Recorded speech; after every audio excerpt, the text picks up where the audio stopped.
बिस्मिल्लाहिर्रहमानिर्रहीम। अस्सलाम वालेकुम। लाखों करोड़ों दुरूदो सलाम मोहम्मद मुस्तफ़ा सल्लल्लाहु अलैहि वसल्लम और आले मोहम्मद पर। मैं हूं उमर दराज गोंदल और आप मेरा फेसबुक और यूट्यूब चैनल देख रहे हैं। हमने हर वो मामला आप तक पहुंचाना है जो पाकिस्तान का मीडिया आप तक नहीं पहुंचाता, या गलत रंग से पहुंचाता है, या फिर इमरान खान के खिलाफ प्रोपेगेंडा करता है। आगाज मैं आपको सबसे पहले जिस चीज से करना चाहता हूं कि आज पाकिस्तान के एक अखबार डेली टाइम्स ने बड़ी शानदार एक हेडलाइन आपकी आज की लिखी है, जिसमें उन्होंने लिखा है कि 13 वर्सेस 1 यानी 13 बा मुकाबला 1। 13 के अंदर उन्होंने सबकी तस्वीरें लगाई हैं और दूसरी तरफ अकेले इमरान खान की तस्वीर लगाई है। मेरे ख्याल से यह मुनासिब नहीं है। मेरे ख्याल से इसके अंदर यह होना चाहिए कि 13 अननोन, 13 एंड अननोन, या 13 नामालूम वर्सेस इमरान खान, क्योंकि इमरान खान के खिलाफ सिर्फ वो 13 जमातें नहीं है, बहुत सारे नामालूम और बहुत सारी ताकतवर ताकतें भी उनके साथ खड़ी हैं। लेकिन जो ख्वाब देखा जा रहा है ना इस वक्त इमरान खान को डिस्क्वालीफाई करने का, मैं आपको सिर्फ एक खबर चंद रोज पहले की देना चाहता हूं जो आपके लिए हौसला अफजा खबर होगी। ये कहना ये चाहते हैं कि हम पीटीआई को डिस्क्वालीफाई करना चाहते हैं, उसके ऊपर बैन लगाना चाहते हैं, और अब वही जैसे जैसे इमरान खान को उलझाया जा रहा है, पॉलिसी ये है कि इमरान खान को इलेक्शन कमीशन में, डिस्क्वालिफिकेशन में, इन चीजों में उलझा के टाइम लिया जाए, हुकूमत के ऊपर दबाव कम से कम किया जाए, और यह बजरिया इलेक्शन कमीशन काम हो रहा है। और आज वो इलेक्शन कमीशन जिसने अप्रैल के महीने में अदालत के सामने खड़े होकर कहा था कि हम अक्टूबर से पहले इलेक्शन करवा ही नहीं सकते, आज कह रहे हैं हम इलेक्शन के लिए तैयार हैं। अब जरा खबर सुन लीजिए, जो बड़ी खबर है, जो चंद रोज पहले पाकिस्तान की शारे दस्तूर के ऊपर सफेद इमारत में बैठी हुई एक ताकतवर शख्सियत ने कहा था कि अब सियासी जमातों के ऊपर पाबंदियां लगाने का वक्त गुजर गया है। अवामी नेशनल पार्टी के ऊपर जो पाबंदी लगाई गई थी और गद्दार डिक्लेयर किया गया था, वो भी गलत था, और अब भी ऐसा नहीं होगा, बल्कि ये पाकिस्तान की अवाम फैसला करेंगे कि कौन इस हवाले से उनका नुमाइंदा होना चाहिए और किसको नुमाइंदा नहीं होना चाहिए। मैंने आपको बताया था कि कार्ड्स खान साहब की जेब में है। ये थोड़ी सी गलतफहमी का शिकार है और ये घबराए हुए हैं कि इमरान बड़े तहम्मुल के साथ चीजों को कर रहे हैं और हम फंसते जा रहे हैं हर गुजरते दिन के साथ। करने एक तरफ जाते हैं और दूसरी तरफ चले जाते हैं। तो इमरान खान ने आहिस्ता आहिस्ता कार्ड्स खेलना शुरू कर दिए हैं। खान साहब ने रात को इमरान रियाज साहब को इंटरव्यू दिया तकरार शो एक्सप्रेस के ऊपर, और वहां पे खान साहब ने बड़ी सादा सी एक बात की, कहा देखें आर्मी चीफ की तैनाती इतना बड़ा मसला नहीं होना चाहिए कि पूरा मुल्क दाव के ऊपर लग जाए, आपकी मईशत का भट्टा बैठ जाए और आपके ऊपर दूसरों का ट्रस्ट खत्म हो जाए, आपकी माशी सूरत हाल ये हो जाए। ये आगाज था। आज पाकिस्तान तहरीक इंसाफ ने बाज़ाब्ता तौर पे इस मामले के हवाले से बात कर दी है और अब थोड़ा सा मामला इसमें गड़बड़ होता हुआ नजर आ रहा है और आर्मी चीफ की जो तैनाती है उस पर मैच पड़ गया है। अब जानते हैं कि जनरल बाजवा ने नवंबर के अंदर 29 नवंबर तक उनकी मुद्दत मुलाजमत है, उन्होंने रिटायर हो जाना है, उनकी जगह पे नए आर्मी चीफ ने आना है। अब 3 महीने पहले यह प्रोसेस आमतौर पे शुरू हो जाया करता है। अब यकीनी तौर पे यह प्रोसेस शुरू होने वाला होगा या इनिशिएट हो गया होगा, और पाकिस्तान तहरीक इंसाफ को इन चीजों का अंदाजा है। इसलिए पाकिस्तान तहरीक इंसाफ आहिस्ता आहिस्ता अपने कार्ड्स खेल रही है और पहला खुफिया कार्ड आ गया है। आपको याद होगा कि तहरीक इंसाफ के दौर में ही आर्मी चीफ की एक्सटेंशन का कानून पास हुआ, जिसमें नून लीग ने भी वोट किया, जिसमें पीपल्स पार्टी ने भी वोट किया। लेकिन आज पाकिस्तान तहरीक इंसाफ ने पहला बाज़ाब्ता मुतालबा कर दिया है कि इस हुकूमत को आर्मी चीफ अपॉइंट करने का कोई हक नहीं है। बेहतर यह है कि आम इंतखाबात के बाद जो फ्रेश मैंडेट लेके हुकूमत आए वो ही आर्मी चीफ अपॉइंट करे। यह पहला मामला।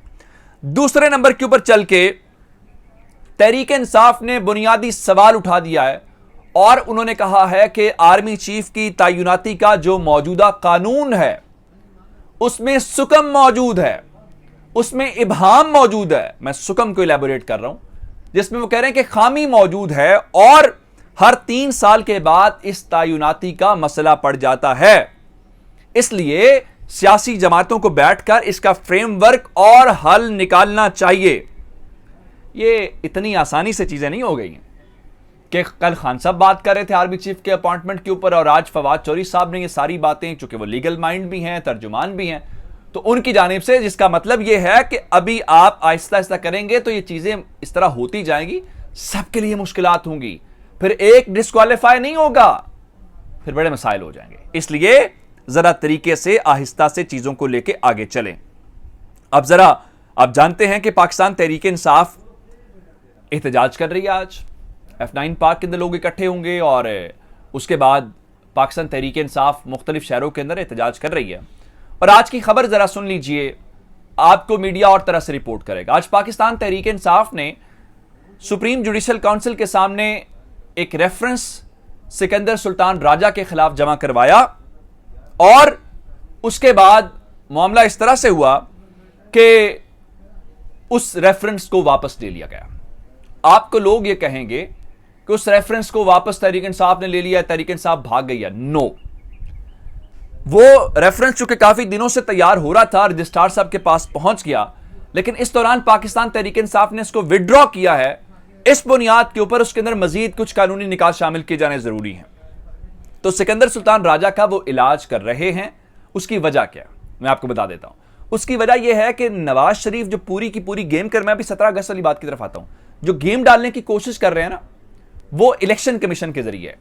इलेक्शन कमीशन ने फॉरेन फंडिंग वाला जो फैसला दिया तो उसके बाद सुप्रीम कोर्ट और हुकूमत का मामला था।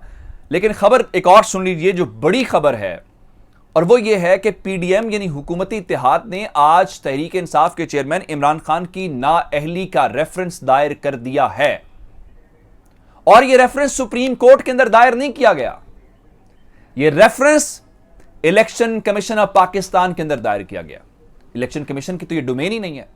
और दूसरे नंबर के ऊपर खबर यह आ रही है कि तोशा खाना के मामले को लेके स्पीकर कौमी असम्बली राजा परवेज अशरफ भी आर्टिकल 62 के तहत नाअहली का रेफरेंस मजीद तहकीकात और कार्रवाई के लिए इलेक्शन कमीशन ऑफ पाकिस्तान को भेजने की मंजूरी दे दी है, जिसके बाद यह रेफरेंस भी आ जाएगा। बुनियादी तौर पर 2 रेफरेंस हुकूमत इलेक्शन कमीशन ऑफ पाकिस्तान में दायर कर रही है। एक दायर हो गया, दूसरा दायर होने वाला है। वजह क्या है? इमरान खान को सिकंदर सुल्तान राजा और इलेक्शन कमीशन के जरिए प्रेशर में डाला जाए और उसके बाद नवाज शरीफ की वापसी का रास्ता जो है वो खोला जाए। लेकिन ऐसा होता हुआ नजर नहीं आ रहा। उसकी वजह क्या है? आज काबीना का इजलास हुआ, शहबाज हुकूमत उसको पता है रुखसती है, और वो क्या कर रहे हैं कि उन्होंने जब फॉरेन फंडिंग का केस आया है, अदील वड़ाई साहब की खबर के मुताबिक सेक्रेटरी लॉ और सेक्रेटरी इंटीरियर को छोड़ के वहां पे मौजूद तमाम सरकारी अफसरान को आज काबीना इजलास से बाहर निकाल दिया गया। और सिकंदर सुल्तान राजा को यह झटका अभी लगेगा। उसकी वजह यह है कि तहरीक इंसाफ इस रेफरेंस को आगे परसू कर रही है।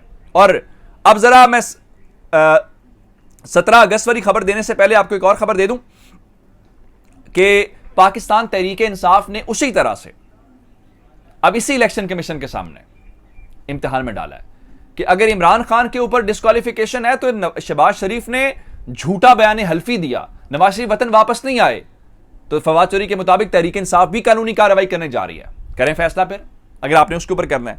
लेकिन अब आ जाते हैं 17 अगस्त को आर या पार का मामला।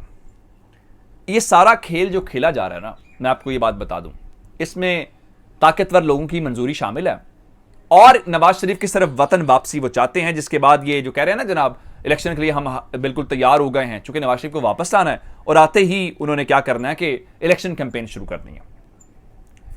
नून लीग के अंदर आप जानते हैं कि हमजा शहबाज को नवाज शरीफ ने बुलाया वहां पे और वो रवाना हो चुके हैं। खेल माइनस किया जा रहा है शहबाज शरीफ को, क्योंकि इलेक्शन कैंपेन के अंदर वो चाहते हैं कि नवाज शरीफ और मरियम नवाज को लॉन्च किया जाए और 17 अगस्त तक नवाज शरीफ ने शहबाज शरीफ को डेडलाइन दे दी है कि आप सियासी फैसले करें, अदरवाइज मैं वापस आ रहा हूं।